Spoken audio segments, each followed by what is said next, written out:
Human trafficking is a worldwide problem, and the U.S. is not immune. It's one of the world's fastest growing criminal enterprises, worth an estimated $150 million. States are looking at ways to address the problem of human trafficking through our criminal justice system. I'm Brooklyn Roberts, Senior Director of ALEC's Health and Human Services Task Force. And I'm Karla Jones, Senior Director of Federalism, Homeland Security, and International Relations, also here at ALEC. And I'm joined by Kansas State Representatives Carrie Barth and Rebecca Schmoe. Representative Barth, you and Representative Schmoe took the lead on this issue in Kansas. What made you want to engage on human trafficking and smuggling?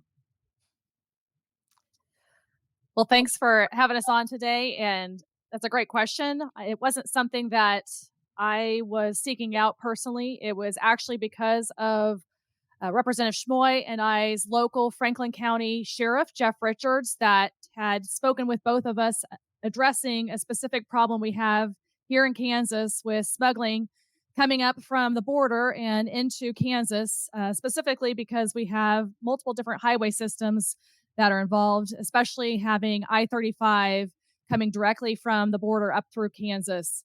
Our local sheriff informed us of how they had had multiple situations where they had pulled over folks for certain reasons and found that they were smuggling humans. And the challenge that they had, there was a loophole, was there was no law in the state of Kansas that would allow for them to hold those folks in jail during that time frame. So they had multiple times where that happened. They ended up would call ICE. Unfortunately, they'd have to release those folks, and they requested that we put this in place. And we can go into details and more what happened with that, but that's kind of the gist of how this happened. And they wanted Rebecca and I to bring something forward for the state so that we could keep this from happening, as you've conveyed, this is a money-making business now of the selling of humans.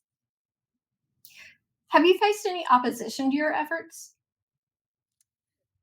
Rebecca, do you want to take that one, what we did at the state level initially? Absolutely. When we started having this conversation with people from across the board, it didn't matter if they were Republicans or conservatives. It didn't seem to matter at all what side of the spectrum they are on. Everyone was shocked to find out that you could be arrested for smuggling drugs and illegal paraphernalia into this. However, there was nothing to do about the smuggling of human beings. That was not against the law, and these people were simply catch and release, not even a process. And so while we were having that conversation, it was a lot of really good collaborative effort. Unfortunately, politics does play a role in our jobs. And so even though initially it passed the Kansas House overwhelmingly, and then it also passed in the Senate, when our governor vetoed the bill, citing that it was going to decimate our agriculture businesses, when we went in for the veto override, you saw it split more so along party lines. And that was disappointing at best, but we still were able to pull off the veto override and implement this law into Kansas. Representative Schmoe, I think the average American would share your shock that human smuggling wasn't already a crime. Why do you think it took so long for it to be recognized as one? I think it was just under the radar. I think that people did not really understand that these things actually happen. People are really easy to think, well, that's something that happens in TV shows or in the movies. It doesn't happen here. It certainly doesn't happen in Kansas. And so it was not forefront because we have not been having those conversations. We are so thankful for Sheriff Richards and his team and all of his colleagues who had been working together, and they had visited the border and trying to find out what we could do here to mitigate some of the effects that we are seeing as a nation. And so Representative Barth and I are just so thankful that they brought it to our attention, because had they not, we would still be just like everyone else was, and shocked that it wasn't that we didn't already have a bill, that we weren't already holding people accountable for effectively slave trafficking, because that is what we're talking about when we're talking about human trafficking. We're talking about people being moved in order to being put into the trafficking system. And so smuggling leads directly to trafficking, and it's imperative that we start having those conversations in Kansas and nationwide. Representative Barth, I'm sure that you've talked to lots of law enforcement and victims of human smuggling and trafficking. Are there any lessons that you've learned that you think policymakers need to know? Yeah, actually, that's a great question. When we started this process, we looked at a few different states that had something in place, and it didn't fully address the main issues that exist. So we took that and then built on it. Uh, we wanted this to be as simple as possible, really more so straightforward. This is our current statute in Kansas is one page. It's clear cut on what smuggling is. When you asked about getting and working with the different folks and the parties that are involved, this is an actual ongoing conversation. It hasn't ended with just the initial process. We worked with law enforcement, we worked with Highway Patrol, we worked with Department of Homeland Security. Actually, I had Homeland Security call me within minutes of me sending an email asking for them to help us with this bill, letting me know that this is truly a problem. We've worked with the county attorneys and district attorneys on how they want us to help with this process. And then since the bill went into law and became Kansas statute last July 2023, the actual law itself has been used multiple times.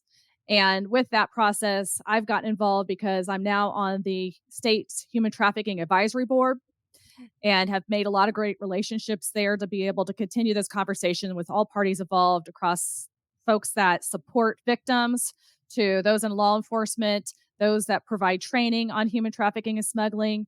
And then when we had one of the largest busts, actually was the largest bust in Kansas's history, out in Finney County, which is Garden City, Kansas. There were believed to be about 400 people that were victims. There were two people that were of question that have since been arrested and is now under investigation. And there's a case that's going live. They were able to get to about 4 houses out of the 45 houses that were under suspicion. They were able to help multiple victims who, keep in mind, these people were living on cardboard boxes inside a house with barely any food for multiple people. Often there were 15 to 20 people living per house. Uh, those victims, then they knew there were more out there. They just didn't have enough time. So when you talk about the challenges that exist, sometimes these operations of smuggling of humans, which turn into other things, it turns into labor trafficking, it turns into drug trafficking, it turns into sex trafficking.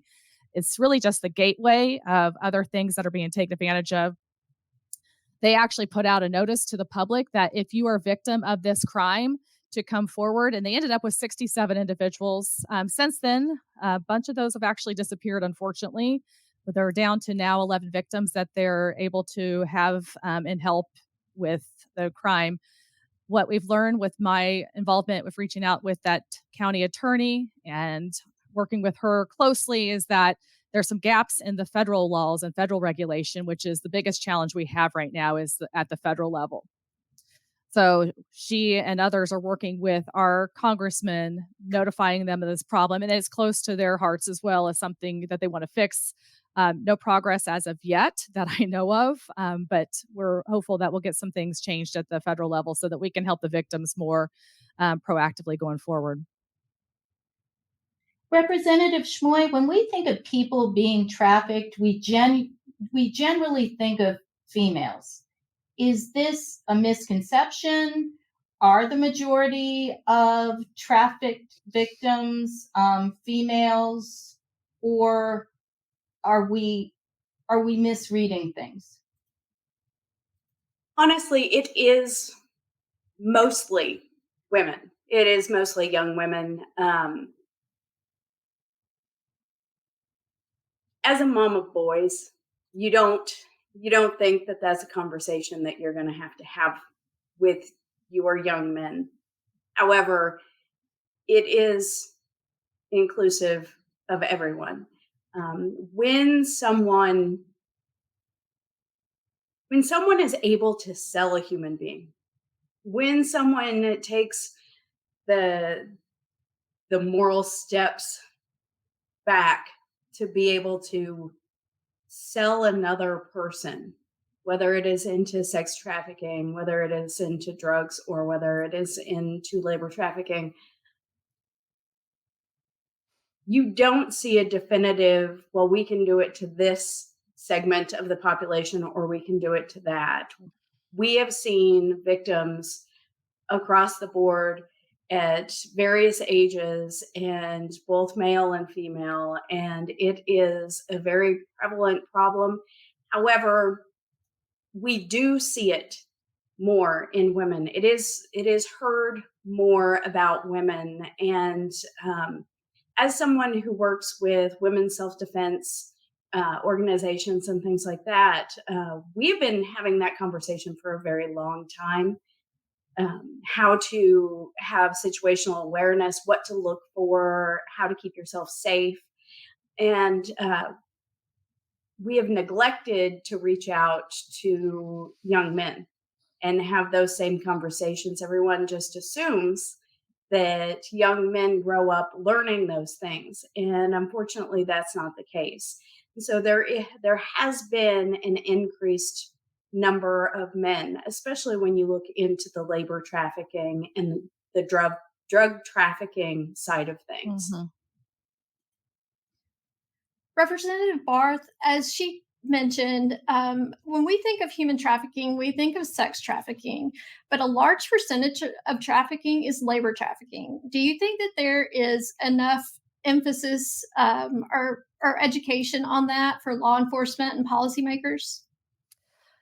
Actually, that's something that we're working on. I have somebody new in place that's actually leading the charge on that for the state of Kansas because there is a lack of education and how to identify those folks.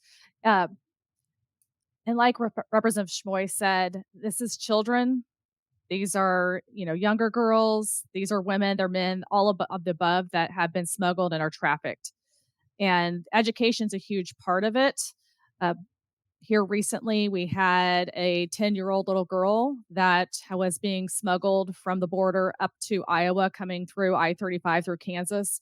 We had our Kansas Highway Patrol recently stop this car and rescue that little girl that was being smuggled. So it can be of all ages, and I only can hope and dream that she will be okay for the rest of her life now. She will need support and services, obviously, because that's a traumatic event to have to go through. But it's really good to know that the law is working, that law enforcement and others are identifying when there is somebody who's in trouble and understanding and identifying what those types of signs are if there is any type of activity. Some of the things that they look for are, is the victim kind of acting quiet, like they can't talk? And especially if the officer addresses that person individually and that person has to look at the person who's smuggling them to say, kind of give them that eye look of can they talk or not. And if they're saying no, don't talk. I mean, that right there is a huge indicator there's something else going on and they need to look at things further. So those are some of the things that they've been doing to help with that problem. Representative Schmoe, you moderated a discussion with a human trafficking survivor, Anna, at a recent ALEC conference, and she talked about how law enforcement often made her feel like the criminal. What would you like to tell law enforcement professionals about how to reach and help girls like Anna? Oh, Anna's one of the most courageous women I've ever had the opportunity to meet. She is phenomenal, and her story, although it's tragic, she really has embraced the idea that this is not going to get better without education. And I am so proud to know Anna. When she was talking about how she was being treated while she was being trafficked. She was being sex trafficked. And what that looks like in real time is prostitution. She was put into a situation where you will produce, you will make money for the person who is trafficking you. So she stepped into that role. She got into survival mode and she survived. She did what she needed to do in order to survive. And when she would be arrested, they would treat her as a prostitute because that was the business that her trafficker had put her into. She was not being offered help. She was not being offered compassion. She was being dehumanized and villainized. And at no point in time did those officers look at the situation and bother to ask if she was okay. They did not offer her resources at the time in order to make sure that she was not being trafficked. And because she is willing to share her story, because she is so bravely willing to come forward and put a voice and reality to this, law enforcement officers are now being trained on the signs and how to engage and how to interact and how to actually help those the women and men, because like we said earlier, it happens on both sides. Help the people being trafficked and actually get into, not only are you okay, is this a decision you are wanting to make, but helping them establish the ability to regain documents and be able to live on the other side of this. They are taking steps in order to not only recognize the signs, but then actively help these individuals after, and then continue to help them as they try to reestablish a life beyond being trafficked. Representative Barth, Anna's story was so inspiring and she had so much courage.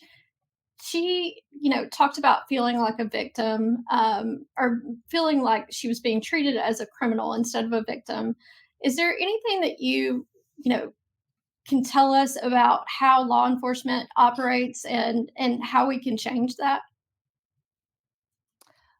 In the state of Kansas, from my experiences that I have had, Kansas law enforcement is actually very compassionate and been really good at helping the victims and working with the victims and identifying that this is a victim, not just someone who is a criminal in the situation, and have treated them with compassion and, as a human being they deserve to have.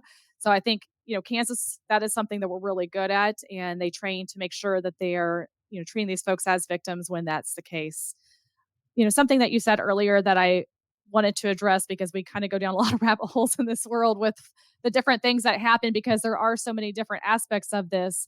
You asked about, labor trafficking, the different types of trafficking. So from an educational standpoint, labor trafficking is a huge issue here. And that is actually the largest bust that we've had. When the governor thought that this might devastate the agriculture industry. Western Kansas happens to have a lot of this going on. And I don't think anyone that is okay with it, but it is happening and they're being taken advantage of. So a lot of times what's happening on the labor side of things is that these people are being forced to work. They are often hired through an LLC, through people that have set up a business entity. That entity is being paid. That entity is then to turn around and pay the folks who are actually doing the work. And that's where they're not paying them. That's where this is true slavery, and those individuals go unpaid. When it comes to the sex trafficking side of things, this is involving kids who are under the Department of Children and Families, who are part of the foster care system, who sometimes are runaways. Those are folks that often young girls that are being trafficked. Sex trafficking happens at these large events. Our Department of Homeland Security and our Kansas liaisons for that have to beef up staffing when we have big events such as the NFL draft. Those are times where we see an influx of people coming into our state who are often maybe looking for that type of activity. Massage parlors in the state of Kansas have been another avenue where sex trafficking has occurred. And this is something that's kind of ironic, but Kansas is one of 3 states that has zero regulation of this in our massage parlors. So that's something we'd like to work on to bring to Kansas is to, be regulated. And what's the ironic part of it is that the entity that does the regulations is actually headquartered here in Kansas, yet we're not participating in any type of regulations. So those are just some of the examples of the different type of trafficking. There's other examples as well, but that gives you an idea of some of the issues that are happening. Representative Schmoe, there are a lot of organizations trying to help human trafficking survivors. What qualities do the best of them have in common? Aside from treating the victims with basic human dignity and respect, one of the things that these individuals need more than anything else is help integrating back into society after the life of being trafficked. We are talking about individuals that don't have their basic documents, the public ID, they don't have their birth certificate, they don't have their social security card, they don't have access to be able to get those documents. So a lot of times what we're seeing is just the basics to begin with, rebuilding their self-worth, helping them with mental health care, making sure that we are not treating an addiction, a substance addiction, which very often goes along with the human trafficking and the sex trafficking side of things, is that these individuals in survival mode learn ways to cope. And so we're addressing drug treatment, we're addressing alcohol dependence. And one of the main ways that these organizations can help is that once they treat the human part, then to be able to establish this is how you go about normal society. And so in Anna's case, they took an entire year in the organization that she worked with in order to rebuild who she is. And then the next year, they placed her in the opportunity to be able to rebuild and restructure her life in her own apartment, taught her how to pay bills, taught her how to go to work and what to expect and how to fill out paperwork, because she had not been given the opportunity. That had been robbed from her. And a lot of times people don't understand that is what's going on with human trafficking, is that these individuals are being robbed of their childhood, they're being robbed of their youth, and they're being robbed of the opportunities that so many of us take for granted every moment of every day, whether it's just having a safe place to go to bed at night, or whether it's something as basic as going to a job interview and knowing how to fill out the paperwork and then having the documents that you need in order to get that job. At the state level, some of the things that we do is we do support budgets. I'm on the Social Services Budget Committee, and we do have funding that goes to some of the organizations across the state that support victims. So that's something that we're involved in. Locally, we have organizations. I know Willow's, both of the districts that Rebecca and I represent, that support victims, which is important that we have those available.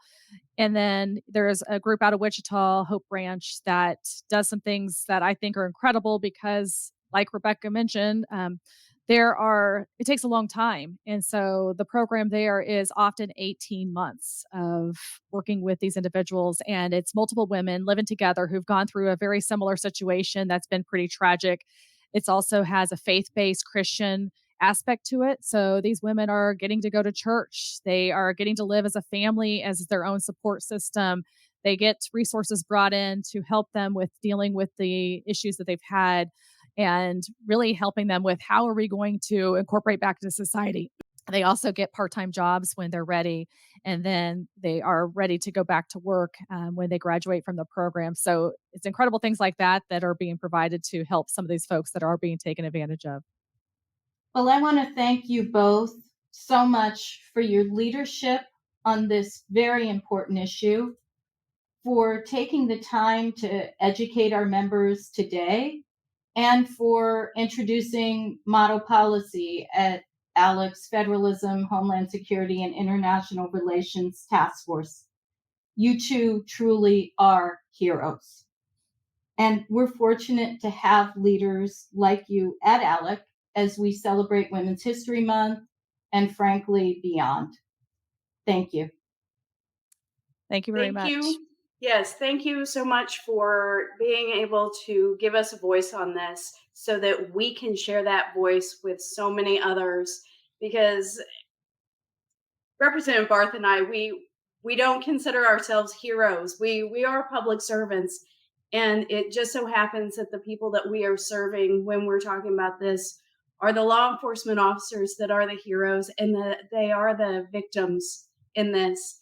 And I don't know anyone more heroic than someone who can build a life after being trafficked. So, as much as I appreciate that, I'm going to pass that directly off onto those who are building productive lives. And now, with ALEC's help, that's possible nationwide. So, thank you so much.